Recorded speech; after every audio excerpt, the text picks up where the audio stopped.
Hello everyone, it's Jamal Thomas. Welcome to the Progressive Soapbox.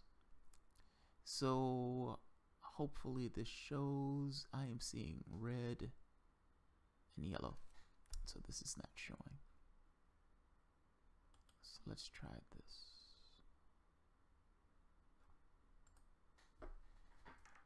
Now I'm seeing green on that part, but I'm seeing red and yellow everywhere else. Okay, now I'm seeing green.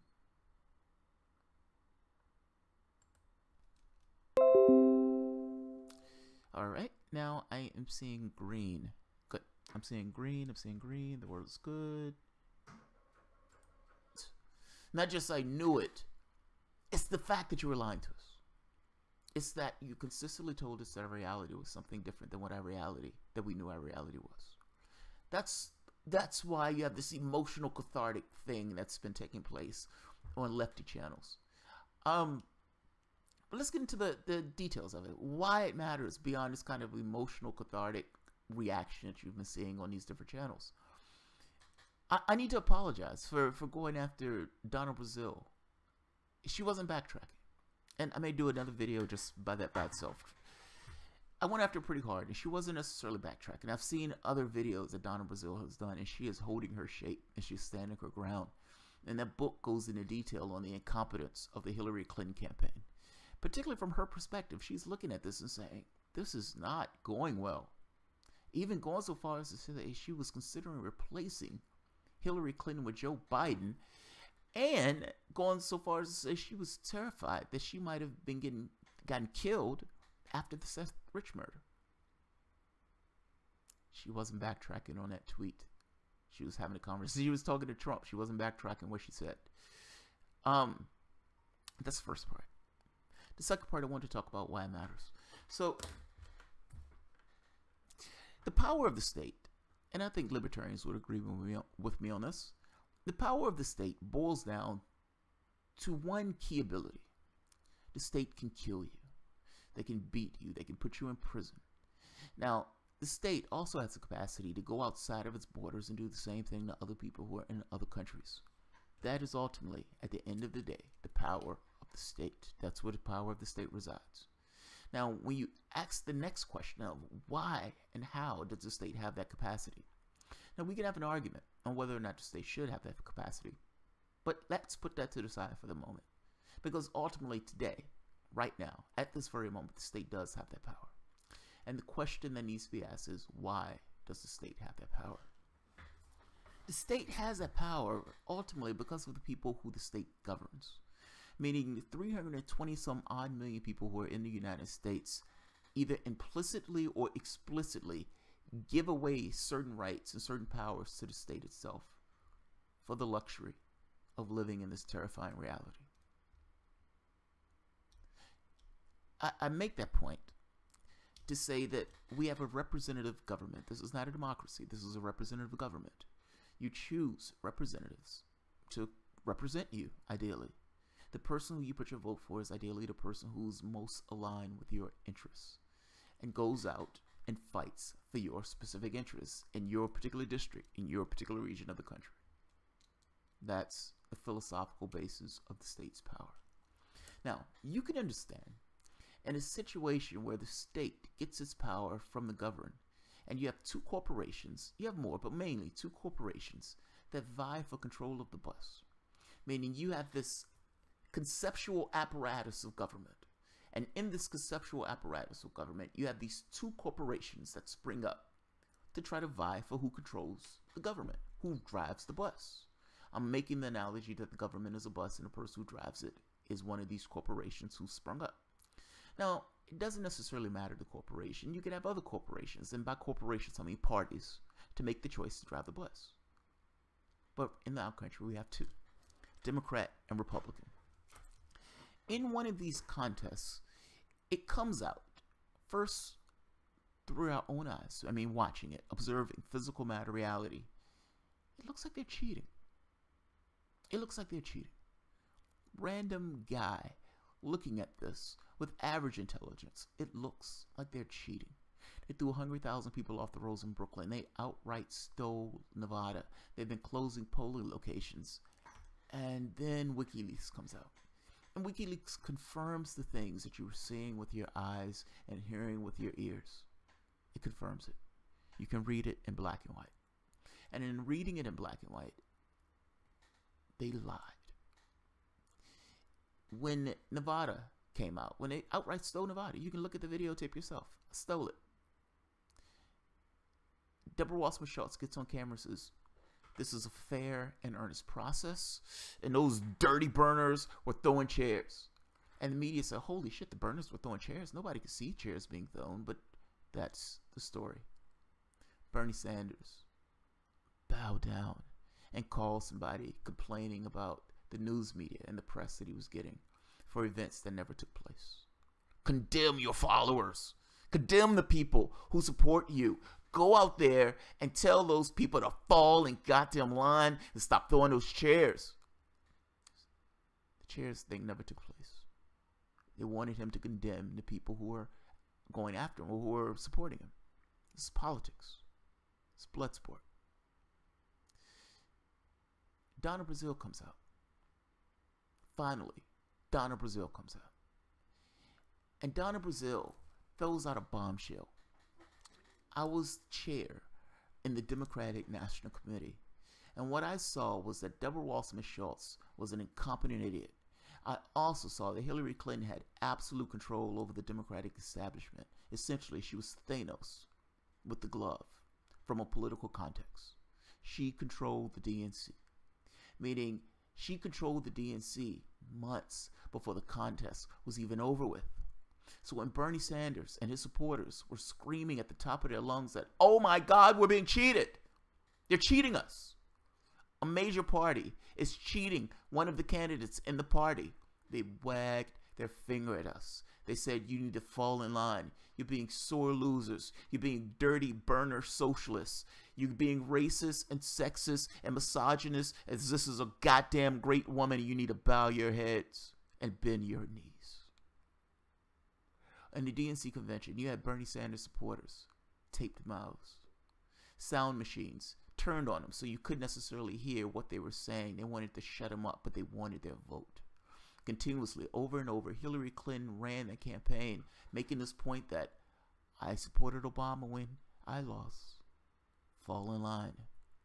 Fall in fucking line. And support me. You better be with her. Her supporters screamed at the top of their lungs. They howled, how dare you not support this woman? How dare you talk bad about this woman? You're denigrating the legacy of a great woman. She's the goddamn greatest woman in the history of women to ever run on a ticket in any universe. The most qualified. How dare you not vote for her and shut the fuck up about this cheating stuff? You're going to hurt down ticket ballots. Donna Brazile, you're right. You got us. We were cheating. I called Sanders and told Sanders that he was right. It was being rigged. Now, how are we supposed to take that news? Now, we're supposed to take it from the standpoint of, God damn it, we knew we were right. We already knew we were being cheated. But it's a certain amount of cathartic release for somebody who was in the belly of the beast to come out and say, you're right. You're right. We cheated. One of the candidates had absolute control over the politics, over the DNC, as the DNC was claiming to be impartial. They had the purse strings. She had us by the short and curlies. 99% of the cash that came into it went into her pocket. Not only did Donna Brazile implicate Hillary Clinton in regards to a crime, finance laws, she essentially made the point that you're right. She had control of the entire apparatus. I couldn't even, as head, DNC chair, I couldn't even send a press release without it going through the Clinton campaign. Deborah Wasserman Schultz gave over all authority from the Clinton, or from the DNC, to Hillary Clinton. Now, Donna Brazile makes the point that, well, she's just an incompetent bad manager. As opposed to she's just being corrupt and she wanted Hillary Clinton to win. There have been two reactions to this, both of which are pathetic, both of which are terrifyingly sad and ridiculous. The first has been from media trying to find any and everything, these political hacks that call themselves journalists, that for the most part are functionaries of the Democratic Party, and suckle on the tit of the party. Keith Olbermann made the point of Donna Brazile just gave up her career. What the fuck did Donna Brazile actually say, Keith? I understand you're on this kick with Donald Trump and Donald Trump being the devil and everything else, but if your integrity, the thing that you relied on when during the Bush administration, that you screamed about, oh my God, this man is horrible. They just told you that they cheated one of the candidates in the election, in the primaries. And your response to that is, she just lost her career. What about the loss of democracy? What about the loss of a representative government? What about that, Keith? Where the hell is your integrity now? Where's your integrity now? We had an election in a representative government where the power of state was up for the vote, meaning the American public wanted the opportunity, or it was the time, supposedly anyway, to choose the person who you wanted to represent you. And the Democratic Party essentially allowed one of the campaigns to have complete control over the political apparatus, something that in no way it allowed the Sanders campaign to come even close to. It was a structural advantage for one of the campaigns. Keith Olbermann doesn't care about that. Many of the other Democrats don't care about that. Medias, Democratic functionary media, these people who call themselves journalists, who for the most part just suckle on it to the Democrats, these guys, the people who the aforementioned people I mentioned before, their response to this has essentially been to downplay it, to pretend as if cheating wasn't actually cheating, to find any minute detail that they could potentially find to hang their hats onto as some life raft for a bunch of swimming, drowning rats. That's what they've been doing. That's been their job. The job of the politician has been slightly different. Those guys need to get elected, and those guys want the leftist vote to get elected. The last thing they want, and they already know that these people are already antagonistic towards their aims. So the last thing they want to do is create more of a hullabaloo. Think of John McCain not saying anything about Donald Trump when Donald Trump attacks his war record. John McCain wanted to get reelected, and he was afraid that if he said anything bad about Trump, that it was going to adversely affect his chances. I'm making the point that I would wager it's the same thing here. The response for these functionaries has been, for the most part, the same. Whereas media has jumped on this bandwagon of, well, let's just talk about this details. It's more complex. It's not just cheating. I know Donna Brazile was head of the chair. She was the chair. And the chair, the person who was in charge of it, said they were cheating and it was rigged. But there are more minute details that apparently the person who was in charge of the goddamn DNC didn't know. This is fucking insane. Let's look at the politician's answer. Well, we're definitely reading it now. I can't let you go, Tom, since you're with us, without asking if you've read Donna Brazile's piece about the DNC that's in the Politico today. Any comment at all? Well, hey, we're moving forward. We're building, you know, I've been asked that question a number of times since I started. And one of my goals here as the DNC chair is to make sure that the nominating process for 2020 is a process that's totally fair and transparent for everybody. That's what we're fighting for. That's what we will do. And we're going to set the primary debate schedule well in advance of when we know who the candidates will be there. I'm going to go to the next one. But it's not about the debate schedule. It's not about the goddamn debate schedule. It has nothing to do with the debate schedule. I understand. Look, Tom Perez has been making this argument that the reason why people are angry and upset is because there was a lack of transparency. It's not about goddamn transparency. You cheated. It's in the open. You cheated. Own it. You cheated. Tom Perez is the same guy, the same racist who wanted to use actual reverse racism to attack Bernie Sanders. That's who Tom Perez is. In that letter that Tom Perez wrote, he made the point of trying to label Bernie Sanders as a white candidate. Think about it. Somebody named Perez who should be a little bit more sensitive to ideas of racism. wanting to use racism to attack Bernie Sanders. Let's make him the white candidate. Let's make him the white candidate. Mind you, Bernie Sanders was bringing in more votes. He was winning states that were the most diverse in this country. But let's make him the white candidate. And true to form, the ridiculous yapping lemmings in the media jumped onto that particular bandwagon and ran with that story that Bernie Sanders was a white candidate. And guess what? It backfired. Your ridiculous political acumen completely missed the fact that the majority of the country is goddamn white. Did you miss that fact? At the end of the day, when those people went to vote, a lot of those people felt alienated by you hugging every darkie that you could find. Now, mind you, it's not like you did this out of the kindness of your heart. You did this because you wanted to essentially ostracize one of the candidates. Good job. You failed. You lost. Let's go to the next one. Tom Perez is not the only one. You know what? You haven't heard me relitigate last year's election. I wasn't involved in the presidential. I'm only looking forward. This is about the future. I haven't had time to be reading any of that anyway, but nonetheless, what I've seen on the little tape going across the screen. Let's focus on what's really important to our country.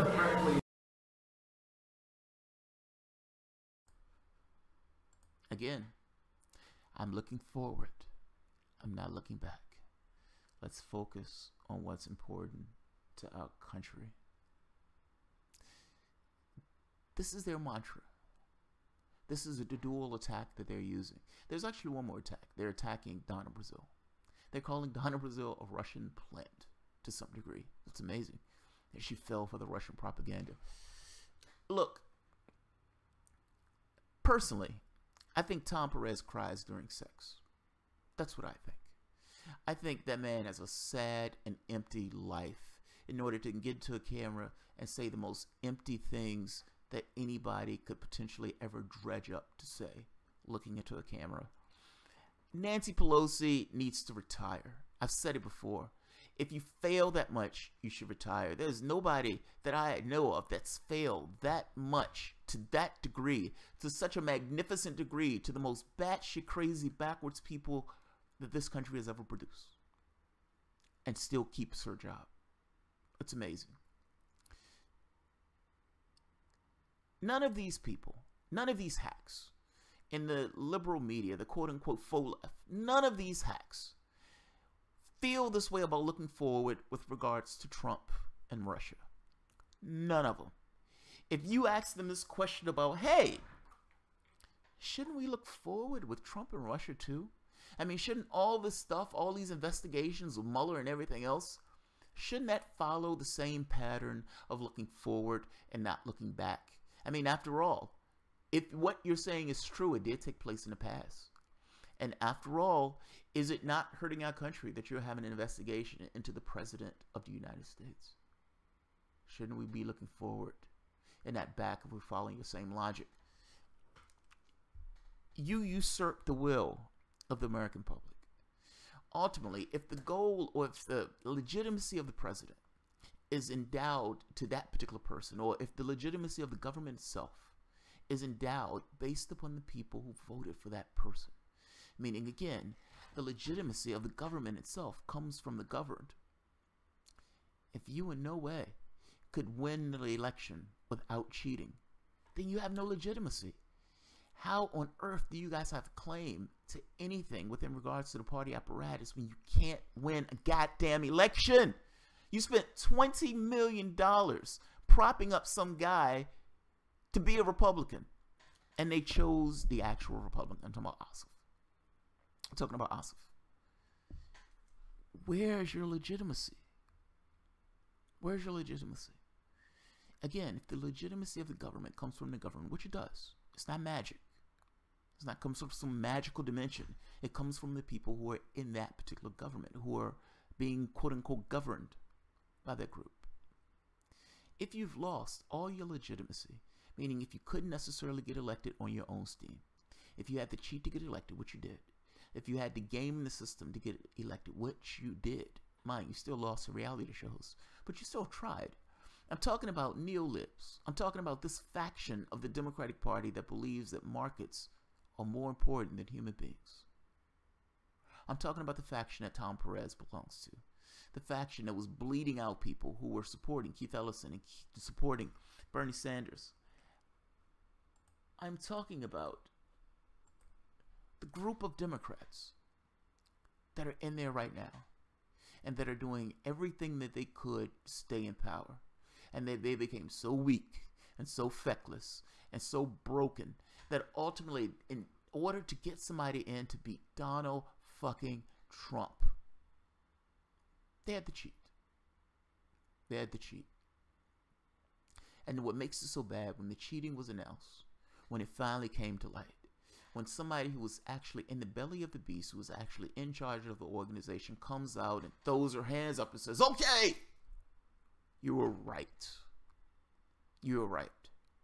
You remember all the time when you thought we were cheating and gaming the system. Guess what? We were cheating and gaming the system. And all those times when you thought, oh man, this is bad, it turned out to be worse. This matters because it's a usurping of our democracy. In the way that they're going after Trump, and they're trying to say that Russia hacked us and all this other stuff, they found no connection between Trump and Russia at all, and they've been going after him like a dog with a juicy bone. Apparently, none of this stuff matters with regards to the Democratic candidate, but oh, it matters a great deal with Trump. If you ask Joanne Reed and Keith Olbermann and all those other hacks that are on MSNBC and the Daily Beast, if you ask all those hacks, all those Democratic functionaries, all of those people who are just obsequious to the party because it's a meal ticket and it's a goddamn job to them. It's not about the actual world and the country and the people who are in that country. If you talk to them, oh, Russia is immensely important.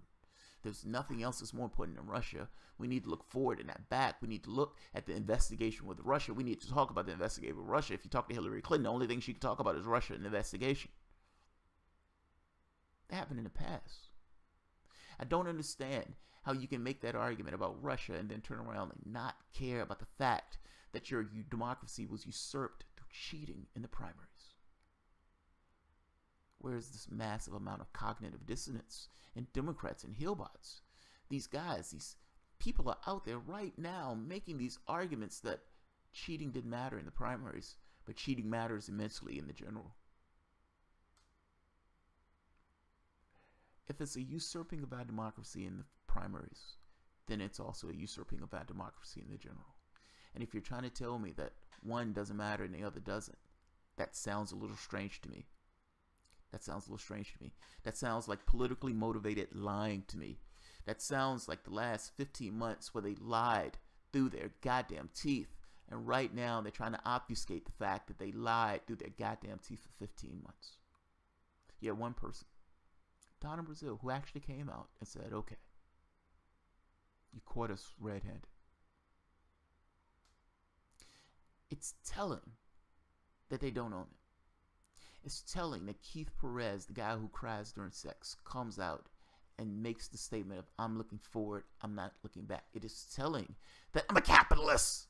Nancy Pelosi comes out and I'm looking forward, I'm not looking back. Each and every one have their talking points. That's their talking point.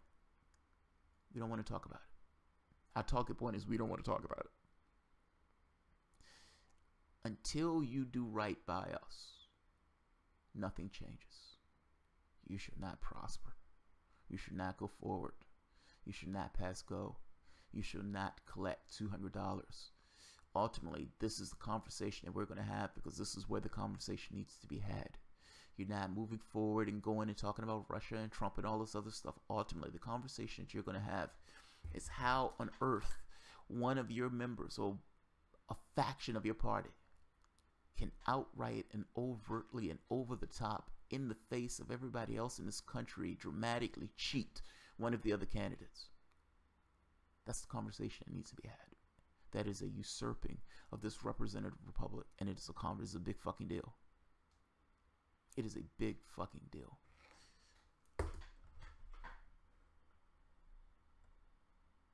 Oh, thank you, Jay Scott. Cries during sex. Yes, Tom Perez cries during sex. At least I think so. Jay Scott, $20 work ethic. Keep putting out videos. Thanks, Jay. That's... Oh, that hurts to get. Thank you. I appreciate it. Warrior Waitress, $5. Thanks, Jamal. Here a few bucks because I like supporting independent non-corporate media. I love the fire in your belly. Thank you, Warrior Waitress. Work ethic, keep putting out videos. Jay Scott. Thank you, Jay. I disagree, Jamal. Donna Brazil said, here's the red meat. Dogs attack. We have to put on the pressure. Agreed. I'm not saying take off the pressure. Oh, God, no. I'm just saying I was wrong in my assessment. I thought Donna Brazil put out that video. That was a tweet that came out about Trump, where she was like Trump was mangling her words or something like that. And it looks like the tweet was a backtracking. And then I saw her on videos on the news and everything else, and I saw the parts of the book. She wasn't backtracking. She was backtracking. But by the way, that doesn't necessarily mean take the pressure off. Punch and punch and punch and punch. They're at their weakest. They've lost all level of legitimacy all throughout the United States. This is the time to hit them in the knees. This is not the time to just automatically vote Democrat. This is the time to abstain your vote, to be willing to let that Democrat fail. The more they fail, the better off you are. Not in the short term. In the short term, it's going to hurt. But there is no way through. There is no magical door. There is no magical door. What you need to go through in order to get a new party or to get something that can affect your particular political will with your particular political ideology is to break that party. That is your hindrance. The Republican Party is batshit crazy and bad, but the Republican Party is never going to be anything for you. So they're off the table. The thing that needs to be retooled and fixed is the Democratic Party, and that means they need to be imploded. They need to be destroyed. They need to be burned to the goddamn ground. Until they are, nothing changes. One or two things need to happen. Either a new party needs to spring up and destroy that party, or that party needs to fundamentally change from the ground up. I don't see the latter happening.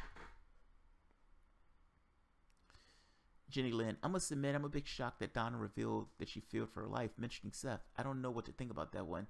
Yeah, I don't either. I gotta be honest, I don't either. That's why I haven't said anything about it. I read the story in the Washington Post, and I thought to myself, what does that mean? I didn't know what it meant. Didn't know what it meant. I haven't experienced an honest election in my life. My first vote in 2000, and they were cheating and rigging back then. Yes, they were. That Gore election, if I'm not mistaken. Rat-faced bastard. Don Von Kettering. Jenny Lynn Paul. Mercedes Cali. Machiavellian maneuvering, a coronation versus a finger, in my humble opinion. Yes. Yes. You can do both. You can give the finger and have that Machiavellian maneuvering. My thought, anyway. I love your passion, Jamal. Paul Lavender. Oh, thank you, Paul. I don't know if it's passion or just... Oh, I was about to say being pissed off, but yes, both apply. I want a better world. I don't think I'm naive for wanting a better world and a better country. And I ask myself the question of, what does that mean? Like, it's not as simple as saying, okay, I just want healthcare, or I want free education, or whatever. What does it mean? Like, what does it actually mean to have a better place? What does it mean to have a better world? If you don't necessarily have that target in mind, then where are you moving? Like, how do you know? It's like, how do you know you're moving in the right direction if you don't necessarily know what you're trying to get to? The left has just been kind of floating about, trying to move aimlessly to the left. What is your objective? What is your goal?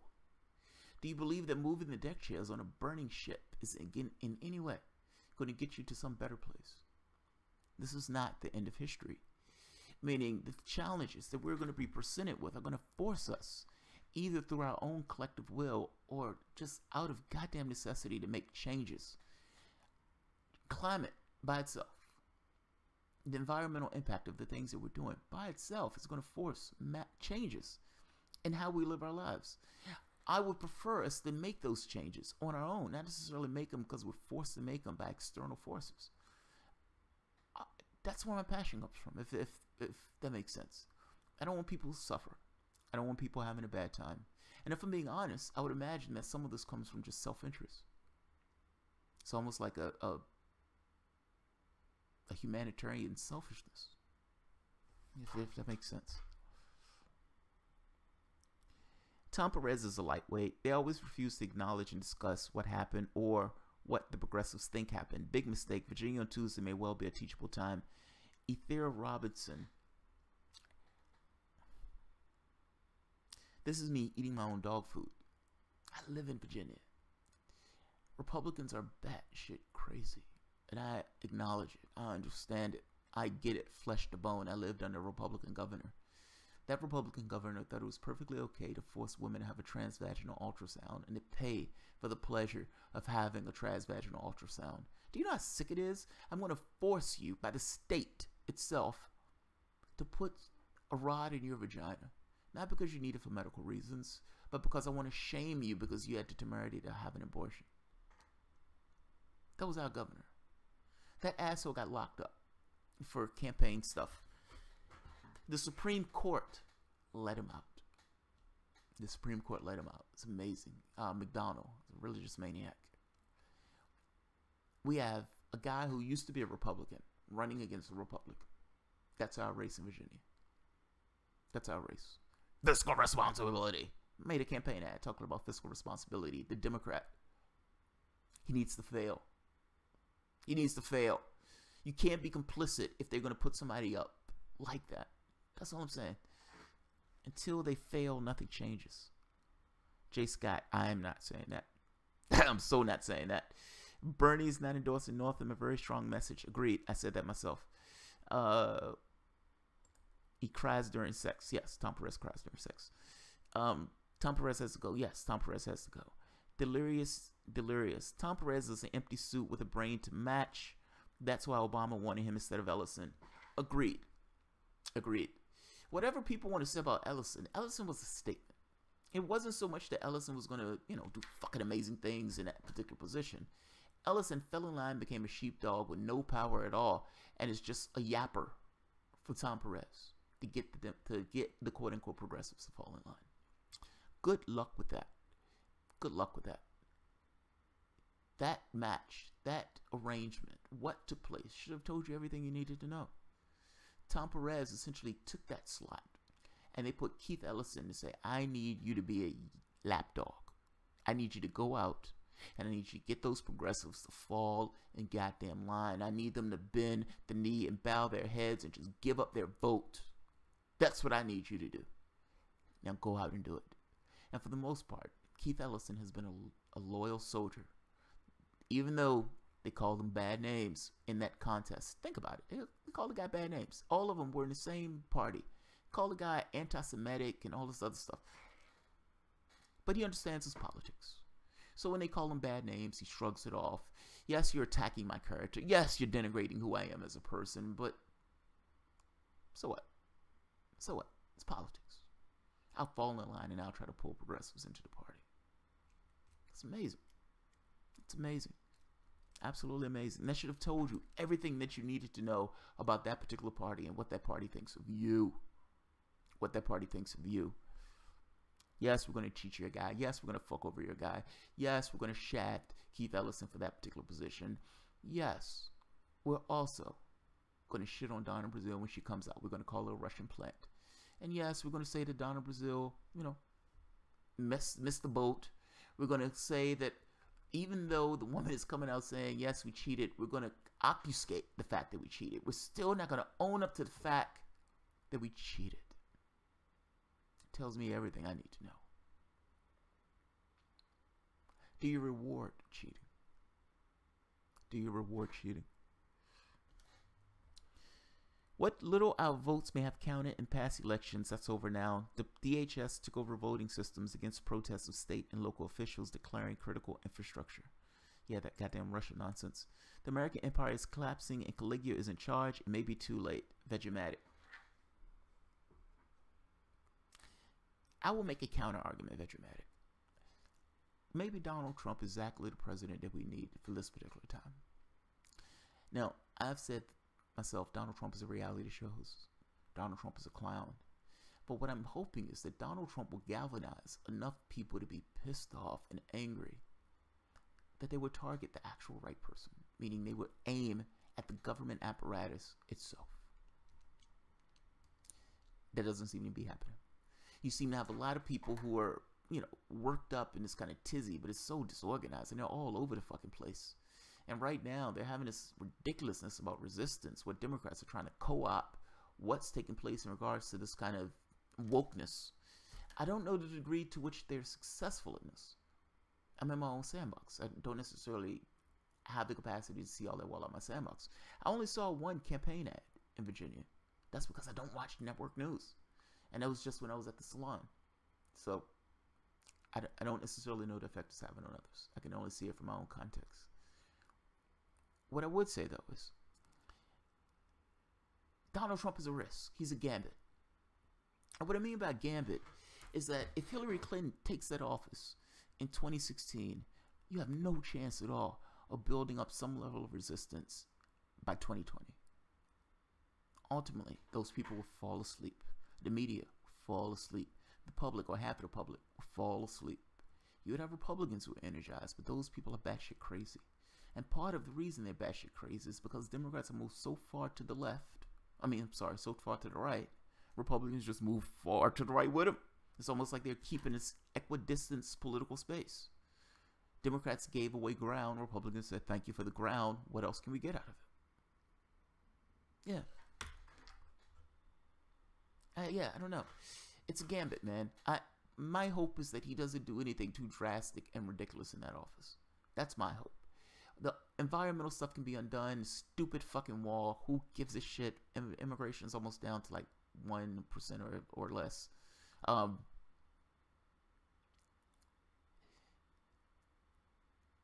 As long as he doesn't start any unnecessary wars. The war thing. Like, and even with Hillary Clinton was talking about put a missile defense shield in Syria. So even with that, it's like, that was a no-win situation. That's my point. It's possible, however, that Donald Trump is somewhat of a gambit. And it's possible that he can, it doesn't look it right now, but it's possible that he can galvanize a lot of people because he's so disgusting in that office. He is the face of the American empire, and he is the face of the Republican Party. And all of the shitty policies that all of these guys are trying to come up with are going to be hung at their necks. Does that mean that you can take the speed at which, how can I say this? It's almost like escape velocity and gravity, like you're doing a slingshot effect. Like they're so bad that the rebound to them being bad is potentially something good. Guess we'll find out together. We call it corruption. They call it good business practice, unfortunately. I think the United States has become more and more like a company. We're all citizens and consumers, employees.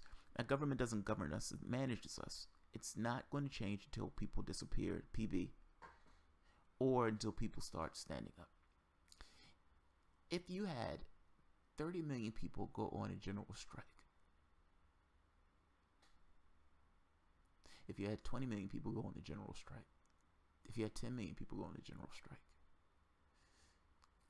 I'm saying you have numbers. Your issue is perspective and perception. It's perception. Until the public is, I guess, woke. I guess that's the term that's being used. I don't know how you get there. We're pushing the pendulum. Won't take a neoliberal Democrat like Hillary Clinton now for the crazy Republicans who would cause the pendulum to swing to progressives next time around. Tamika Enriquez, that's my thought. But I don't, it's like, that's what I believe, but it's one of those things of belief versus, is that really how it's going to turn out? Where you have Democrats that are in such bad straits. It's like, how long will those bad straits last? And will it last to the duration of the elections? If you had a situation where Democrats get slaughtered, if you had a situation where they get slaughtered, then we're talking. If this guy loses as governor, if they lose in 2018, meaning if they lose the Senate, the filibuster in 2018, meaning even they lose the capacity for that, this country is in for a fuckfest. But, does that fuckfest turn out to be something fucking amazing? when the pendulum swings back around, because those guys have been so ghastly and horrendous and they've reached for too much. Somewhat of a premature attack on their part. The public is not with them. The public hates their guts. The public just hates the Democrats more. If the public had something to actually vote for, would they do it? I don't know the answer to that question, and that question fascinates me. I don't know how you change it. Like, I don't know how you get the public out of this mindset of exploitation as being okay. I don't understand why they don't wake up. That's what I don't get. Jamal, I mentioned this before, but please look into the amount of federal judges being appointed now. They're changing court systems. Trump's biggest success so far. No, I saw that, Jay. I have seen that. You know, the wild part about that is when Harry Reid was in office, Harry Reid didn't necessarily want to rip the filibuster away because he wanted to use it at the time that he had the opportunity to use it. When the Republicans got in office, guess what's the first thing they did? Yeah, you're not going to use this to stop us from putting judges and stuff in that office. They're weak. They're so weak. They're so weak and feckless. It's like this idea. It's like you have the opportunity to do something. God damn it, do it. You had the opportunity to rip the filibuster away. You honestly believe that Republicans are not going to rip the filibuster away from you if the opportunity presents itself? Meaning, if something comes up. Look, McCain didn't want to do it. There were enough that didn't necessarily want to rip the filibuster away entirely. Fair enough. But if something comes up, I'm just saying, Democrats had the opportunity to put those guys in. They didn't necessarily want to take the opportunity. Republicans, once they got in office, they took the exact same opportunity. That's all I'm saying. It's weak. Absolutely weak. That dramatic general strike. Yes, I agree. I think the number is 40 judges in high circuits. Jay Scott, you're probably right. Yes, Democrats cheated the people, not Bernie. They cheated us all. Winkle the Bernie bro. Agreed. Some people forget that. They miss that sometimes. There were millions of people that were for Sanders. Millions. And yes, it was Sanders that cheated, but Sanders was an avatar of the will of that population. It's not about Sanders, at least not entirely. It's about who Sanders was representing. And I gotta be honest, I don't think they get the gravity of what they did, or they don't get the depth of feeling that was associated with what they did. Yes, Sanders supporters out there weeping. They were crying. They weren't crying for their health. They were crying because they had this idea of a better country, a better world. And essentially, it was ripped out of their chests. This is your heart. This is your heart. Fuck out of here. Bend your knee and vote for Hillary Clinton. Those people wanted something different, fundamentally different. And you cheated them. It's one thing if you won outright. You cheated. You cheated. You absolutely cheated. Nonviolence ideology has disabled the power for radical change. Is that true, though? Delirious. We live in a culture where people don't mind being exploited as long as they get something out of it. An offshoot of celebrity worshiping culture. Yes, they're being bribed. I agree. It's funny. I made that same argument. It's like going all the way down the line. People get a certain amount of money and cash and everything else, and they're like, all right, I got enough to live. I'm not going to look beyond my station. And you have these people who just say, I'm libertarian. I got mine. Fuck everybody else. I got mine. Fuck everybody else. Yeah, agreed. Absolutely agreed. I want to get back to this radical change thing. The nonviolence ideology has disabled the power for radical change. Is that true? That would be the assumption. Okay, that makes a certain assumption. Yeah, that makes a certain assumption. That assumes that violence is the only way for radical change. I don't think that's true. Saying no is a fucking radical thing. You have a country that's bred from the moment, the moment somebody's born to the moment somebody dies, for the most part, in this kind of mainstream thing of there are only two parties. Why look beyond the two parties? Those two parties have everything you need.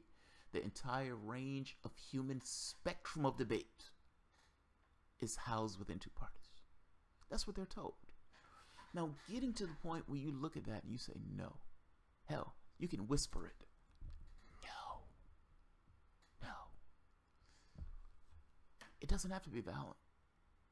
Saying no is a radical fucking act.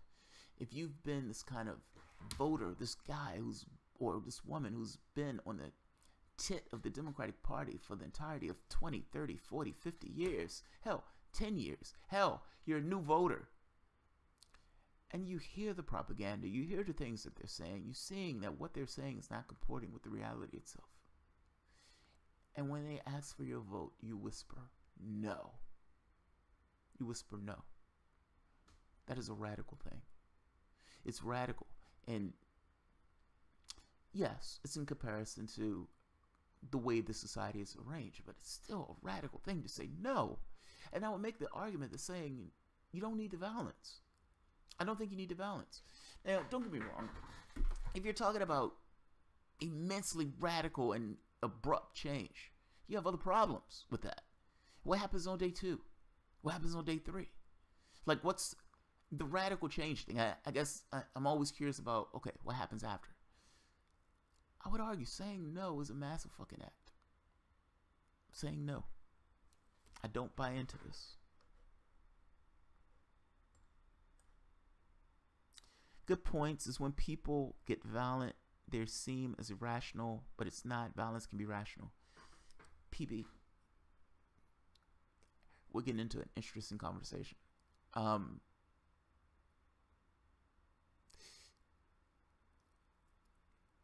Emancipatory violence. I love the word. My wife jokes me about the word.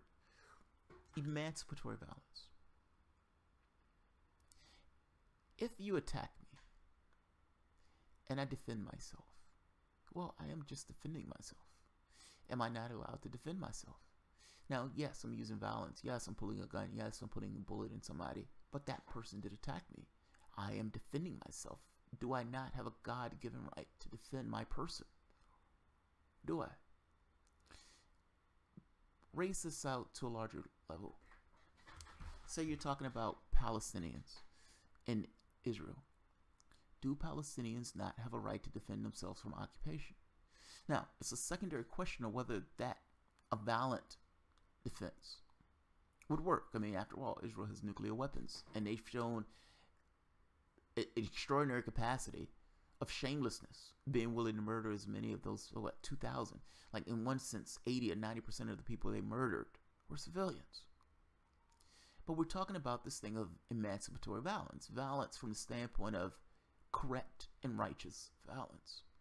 Is there such thing as righteous violence? I would argue yes. If you're back in America during slave days, slaves revolt. They go out, they kill a large number of civilians or a large number of people who are involved in the slave trade. The society themselves that these guys lived in was horrendous. And their lives, for the most part, every day, was a struggle against a system that thought it was perfectly okay to subjugate and cruelly treat other human beings. Those people uprising. The society itself may say, oh my God, these people are uprising, we need to do something about it. But ultimately, the uprising itself is emancipatory violence. It's violence built in this thing of we want liberation, we want freedom. We're doing this because we want our freedom. We're sick of things being the way they are. The structure has no legitimacy. The structure is put in place purely to keep us in this subjugated position. They tell us that we're less than human.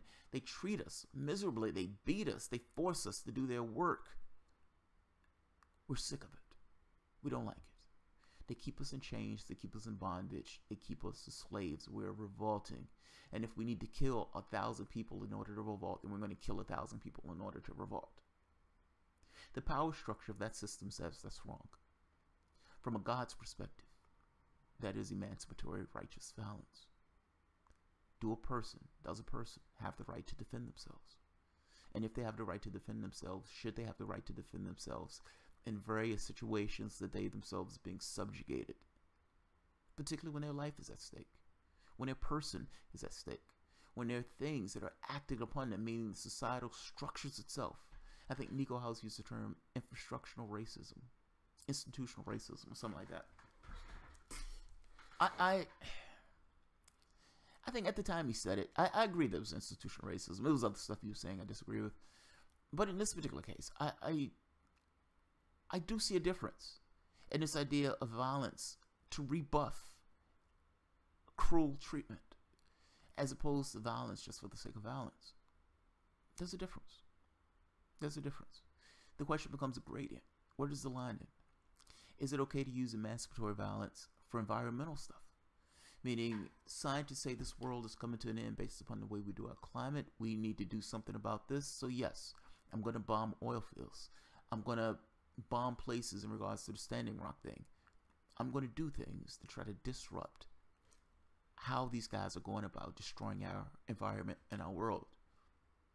It's like, where does that line get a little hazy at a certain point? It's a fascinating conversation. Don't get me wrong. And from a moral standpoint, there seems to be a moral imperative in the sense of, yes, I'm going to do things that's going to maintain my person. Yes, I'm going to do things that maintain the people around me. But yeah, where's the line? The line becomes a little hazy. All resistance must be nonviolent. You can't lower yourself to their level. That is playing their game, and they are always more efficient at it. If they're physically attacked, it can't be justified.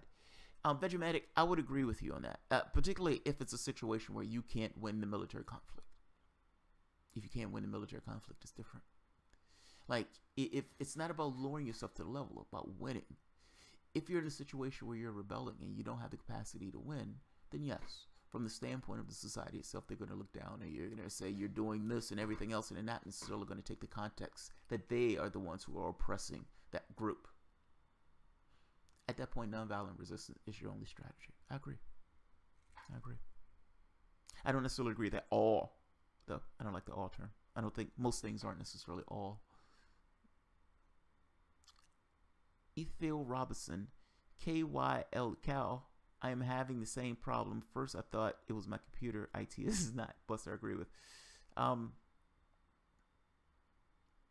The corporate ownership of the DNC is the same as the RNC. Obama admitted that his policies were mainstream aided Republican. Tim Buck, yeah, I saw that interview. If I'm not mistaken, I saw it on Jimmy Dore. But I gotta be honest, Obama, by the second term, it was clear. Like, you had a lot of leftists who was like, all right, we'll stick with him for the one term because he can't show himself. But in term 2, he's going to rip the chains off. And he's just going to be, oh, I'm this proud black African man who's going to put these policies in place, and I'm going to kick people in the face and all. Yeah, it never happened. There were no chains on him. That's just who he was. I don't think the lobbyists have as much power as congressmen. It's not that the lobbyists have power. It's that they have influence. It's a difference. You can make this case. Influence is power. Jenny Lynn, I have to watch on my Roku because it's the only way I can hear. What's wrong, Jenny? It's not loud. Jamal, we're saying turn your volume up on your mic. My volume is turned all the way up. I think it is. Anyway, hold on. Let me make sure. Unless it went down during the second interview.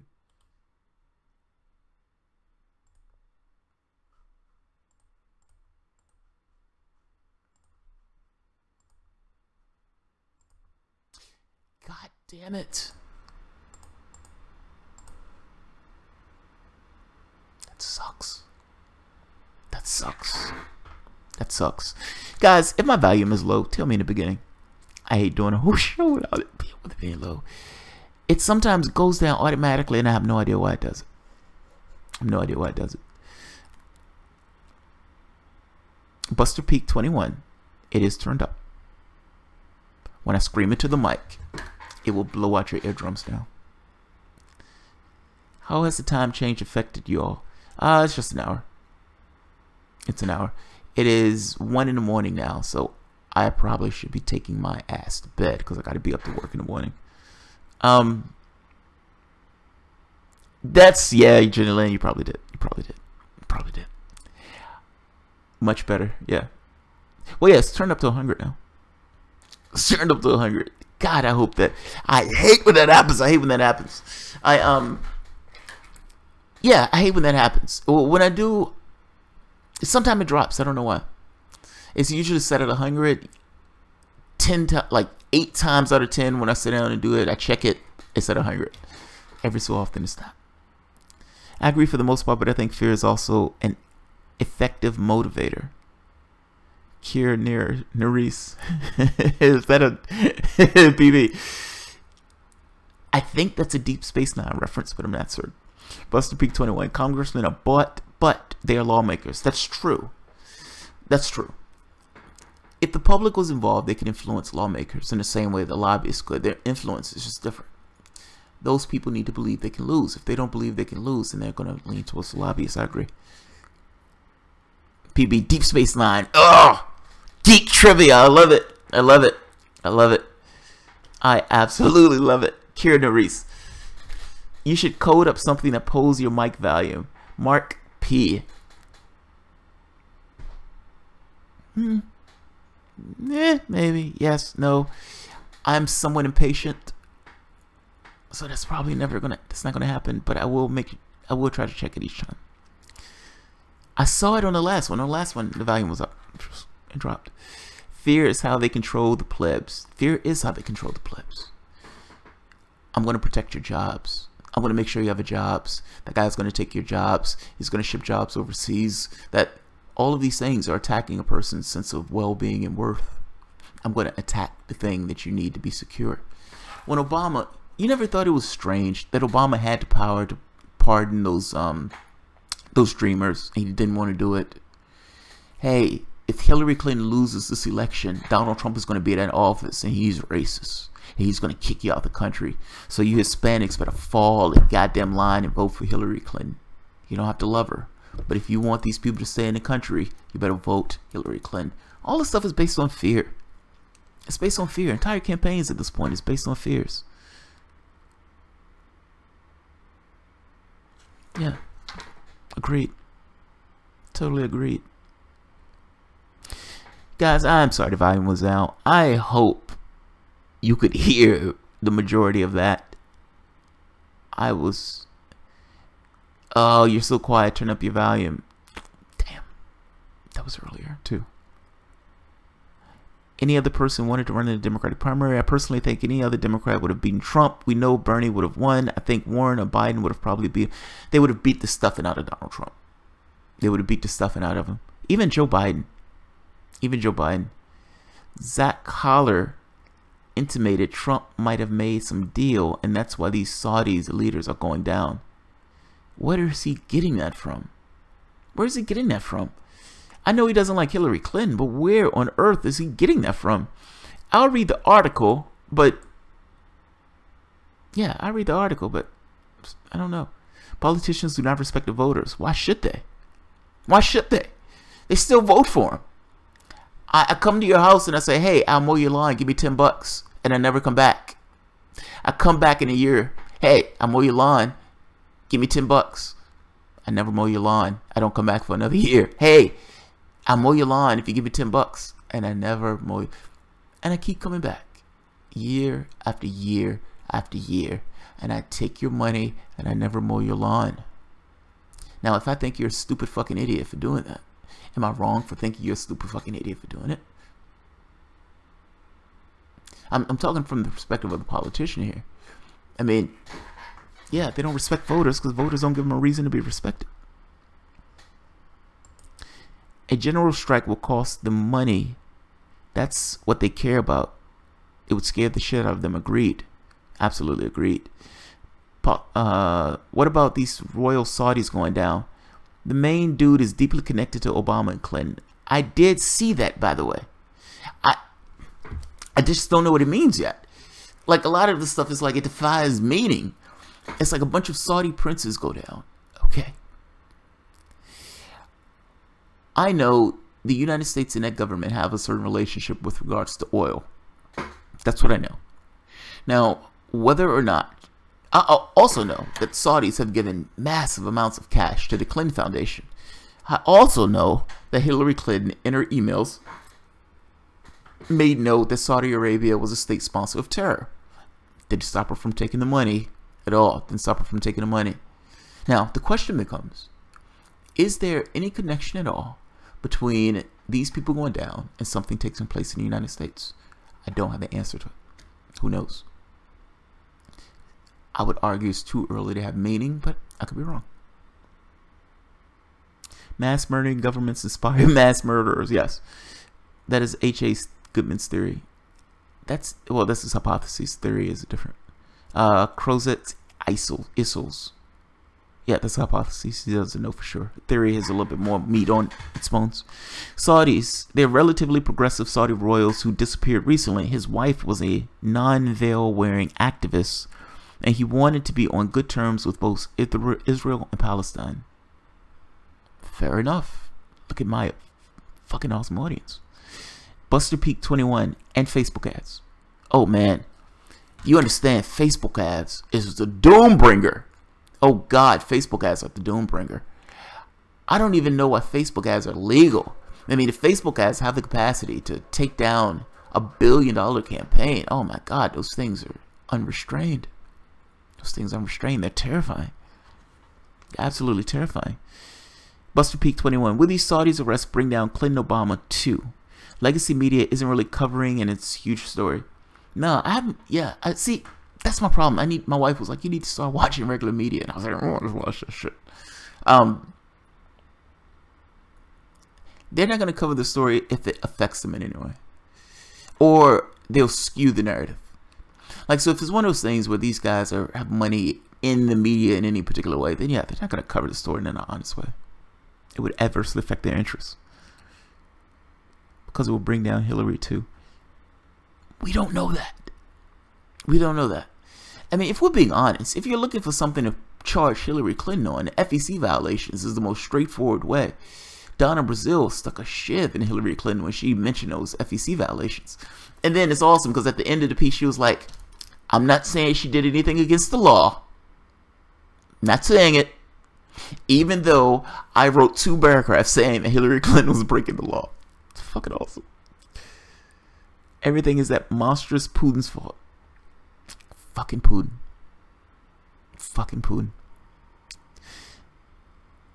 Indictments are not imminent. I think that Jenny Lynn, I think that's a crack on AJ. Indictments are not imminent. Agreed. I never said they were. I mean, I know AJ always says, indictments are coming, indictments are coming. They're going to lock up Hillary Clinton. He always says it.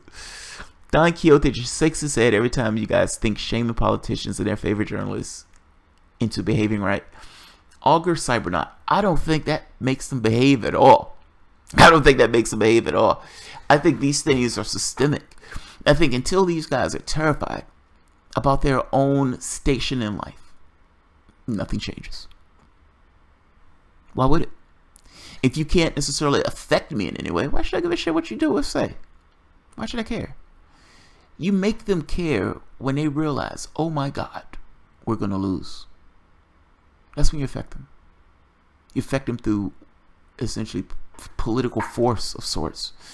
And political force has nothing to do with weakness. It has everything to do with strength. If they think they can lose, they will change. You have to make them know they can lose. KYLE Cal. I never pay attention to Facebook ads. Do people actually pay attention to them outside of something to buy? I didn't know that the people paid attention to Facebook ads. Like, honestly, I didn't. Honestly, didn't. Ether Robinson. Donna did it because she lost everything from covering for Hillary Clinton and wouldn't give back some of the money. Yeah, maybe. Zen Herbert. I think a lack of community and a great common purpose along with a culture of glorified violence is a deadly combo. Zen Herbert, you get a gold goddamn star. You're absolutely right. When we watch something like stylized violence and we think it's, oh my God, they murdered 100 people. We never think about the 100 people that the people murdered. This is what it is. The NRA can go marching about and saying how awesome it is to have guns and all this other stuff. Nobody looks at the effect the guns actually have. You have mass murders every day, and people turn their eyes. They just assume that this is a terrifying reality that has to be this way. All of it starts at saying it doesn't have to be this way, and accepting that it doesn't have to be this way, and being outraged at what takes place. But you need that from a mass, not from 1 or 2 people. Not from 1 or 2 people. Look up Amir Altawi. She was active princess. They're progressive. Where do you go? They're progressives everywhere, including Saudi. Agreed. No. Mark P. I agree. Turn that shiv good. Yes, Donna did. Yes, she did. Yes, she did. You guys having fun? Vong Yang. Yes. Yes, we are. Crozet Isles. Will Sessions subpoena Donna Brazile? Oh, man. Oh, yeah, I have no idea. That would be amazing. Exactly, Buster. David Enriquez. My thoughts, too. What's the mainstream media's excuse will be if Trump ever gets charged with the Russia shit? Putin paid Hillary. I mean, after all, we're supposed to be looking forward, right? Not backwards. We're not supposed to be looking backwards. Delirious. Crozet Al. Sessions may have to go if they really want to go after Hillary. He has ties to private prisons like Bill and Hillary. Jeff Sessions is ridiculous. He's ridiculous. Like, I don't know what he's doing in that office. I mean, I know he's undoing things for drug laws and stuff like that. It's fucking ridiculous things that he's doing. But why on earth did Donald Trump choose Jeff Sessions? That just goes to the level of incompetence that is Donald Trump. Why on earth would you choose somebody who you don't necessarily know if that person is going to back you up on the things that you actually want to do? I just find gross incompetence. Immensely gross incompetence. Trump already said several times that he wasn't going to go after Hillary. It's not that I want him to go after Hillary, Jenna Lynn.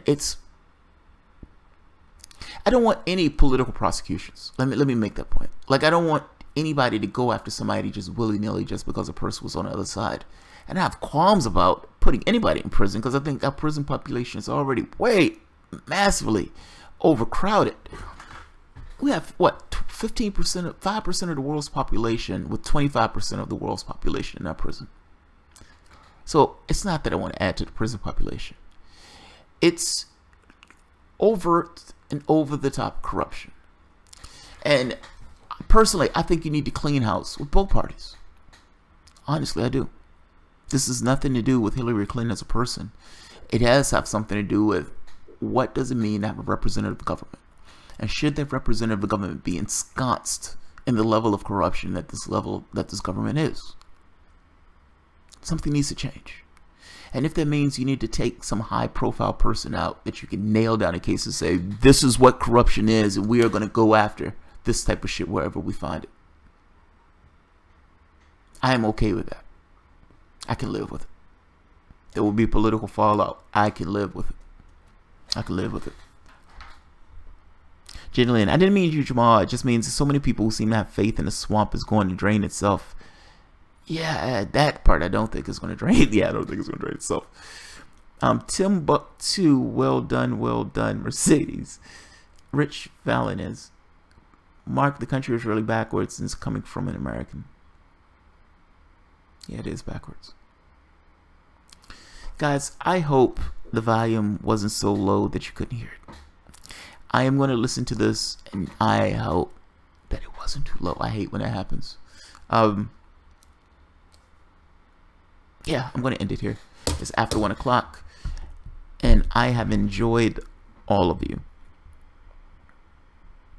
Oh, Donna. Oh, Donna is right. Oh, Donna is right. Or I should say Po Donna. Po Donna. My wife says Po Donna. Po Donna. She doesn't give it the R. Po Donna. Po Donna. It was audible. Don't worry too much, JT. Send Herbert. Thank you. Thank you. Alright, guys. I'm going to end it here. You guys have a good night, and I absolutely appreciate you guys showing up. By the way, for the Star Trek geeks, I'm one of them, so I said that proudly. By the way, that's not an insult at all. There's what is it called? It's not Trek lore, it's sci-fi lore. Him and I are having a geek argument, essentially on whether or not the Borg would have beaten the Dominion. I would say check out his channel if you're interested in this kind of Star Trek stuff. His channel is actually pretty good. It's Lore Reloaded. That's it. Lore Reloaded. I've watched some of his stuff, and he goes such detail on Star Trek stuff. It's fascinating. Yeah, I gotta be honest. It's absolutely fascinating. They hear him dive into the ships and everything else, and I found myself sitting there listening to him like, Wow, I didn't know this was part of Star Trek. His knowledge of stuff is fucking amazing. Yeah, Lore Reloaded. This is a good guy. He's a good channel. Alright guys, I'm going to end this here. You guys have a good one. Enjoy the rest of your night. Your next, what, 5 hours, 6 hours before going back to your plantation. And I will see you guys later. Be safe. And by the way, everybody, thank you for the cash. I appreciate it. I appreciate the thing. I gotta be honest, I always feel some kind of way about it. I'd imagine feeling like a stripper or something like that, and somebody just put some money in my G-string. But I absolutely appreciate it. And if I ever want to get to the point where I try to have this to be more of a thing, I guess I gotta use it. It is what it is. It's my own I guess insecurity or deformity of sorts. It's not a deformity. I'm a lefty. I guess this is some aspect of character of sorts. It's just feeling some kind of way about getting cash. But as my wife would say, take it, shut up, and say thank you. And so I'm going to say thank you to everybody that gave. I appreciate it. Alright guys, you all have a good night. Yeah, you guys have a good night. Thanks guys. Lore Reloaded to Bytha. Yeah, Lore Reloaded. He's good. He's good. August Cyber, not the Dominion. The Dominion would not win that war. I'm sorry. I'm sorry, Augur, you're wrong. The Dominion would not win that war. Alright guys. You guys have a good one. Good night.